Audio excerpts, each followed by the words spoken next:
There is a quiet wisdom hidden in the smallest moments of our lives, a kind of gentle force that shapes who we become, not through dramatic decisions or sudden changes, but through the tiny choices we repeat every day.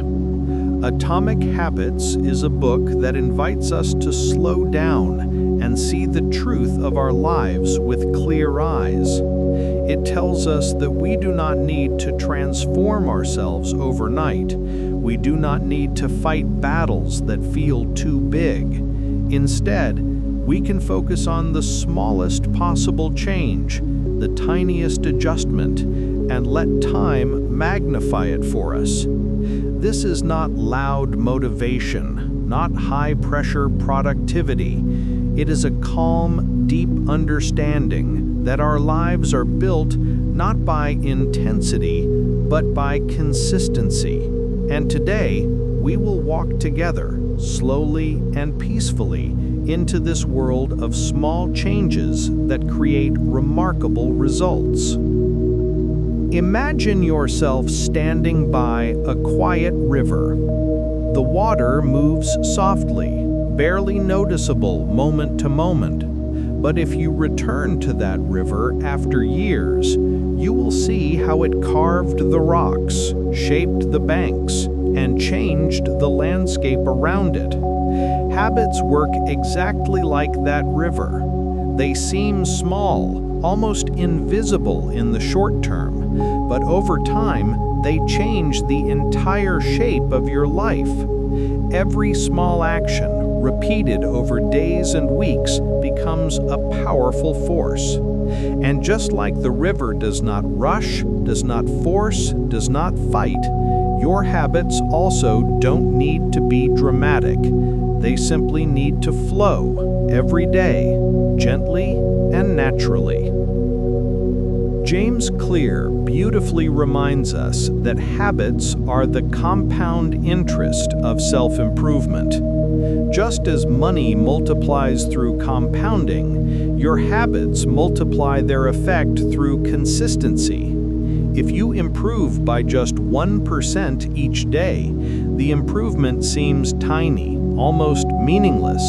But over months and years, that 1% becomes a radically different life. And the opposite is true as well. If you decline by 1% each day, if you make small, harmful choices repeatedly, the damage also compounds. This is why habits matter so deeply, not because of their size, but because of their repetition. We often underestimate the power of these small improvements because we are trained to look for dramatic change. We expect transformation to feel powerful and grand. But real transformation begins quietly, in the choices you make when no one is watching, in the routines you repeat without applause, in the decisions that seem almost too small to matter. When you choose to read one page instead of scrolling your phone, when you choose to walk for 5 minutes instead of sitting, when you choose to drink one glass of water instead of ignoring your body, these are tiny acts, but each one whispers, "I am becoming someone better." And that whisper is important, because the truth is, habits are not just actions, they are votes for the kind of person you want to become. Every time you perform a habit, you are not just doing something, you are becoming someone. When you meditate for 2 minutes, you cast a vote for being a calm person. When you study for 5 minutes, you cast a vote for being a learner. When you exercise for just a little while, you cast a vote for being someone who takes care of their body. The more votes you cast, the more confident your identity becomes. This is why habits matter so deeply, not because of their size, but because of their repetition. Identity is at the heart of everything in Atomic Habits. The book shows us that lasting change comes not from trying to change our outcomes, but from trying to change our identity. Instead of saying, "I want to lose weight," you say, "I am a person who takes care of my health." Instead of saying, "I want to read more," you say, "I am a reader." When your identity shifts, your habits naturally follow. This is why so many people struggle with change, because they focus only on the result they want, not the person they need to become. But when you focus on identity, the habits feel natural, almost effortless, because they align with who you believe you are. And yet, even when the identity is strong, the daily environment around you plays a powerful role. Humans do not rise to the level of their goals. We fall to the level of our systems. This means that even the best intentions will fail if the system around you does not support them. The book gently guides us to shape our environment so that good habits become easy and bad habits become difficult. If your phone is on your desk, you will reach for it. If your book is on your pillow, you will read at night. If fruits are washed and cut in your fridge, you will eat them. If junk food is hidden away, you will lose interest.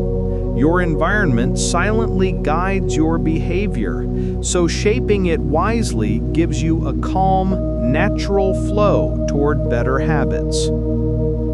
Think about how peaceful it feels when your environment supports your goals. You do not need to fight yourself or use willpower. You simply follow the path of least resistance because the things that are good for you are also the easiest things to do. Willpower is unreliable.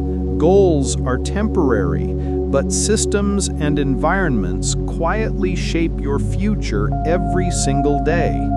When you live in a space that encourages the person you want to become, your habits no longer feel like a burden. They feel like a natural part of who you are.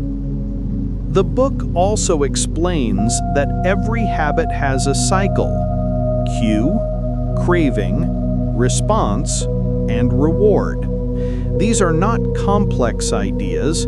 They are simply the natural rhythm of human behavior. You see a cue, you feel a craving, you respond, and your brain remembers the reward.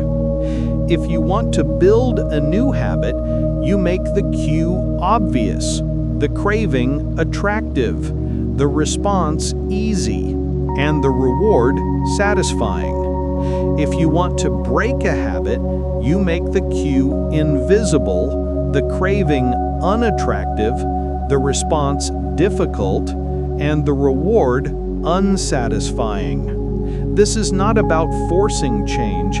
It is about aligning your habits with the natural way your brain works. When habits flow through this cycle smoothly, they stick. When they fight your brain's rhythm, they fail.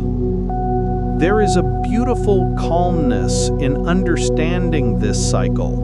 When you realize that your habits are not moral judgments, not weaknesses, not flaws, but simply patterns of cues and responses, you begin to treat yourself with more compassion.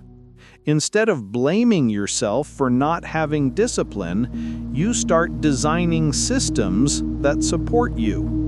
You become kinder to yourself. You stop fighting your nature and start working with it. And that shift from self-blame to self-understanding is one of the most healing parts of habit building. The journey of habits is also a journey through the invisible plateau of latent potential.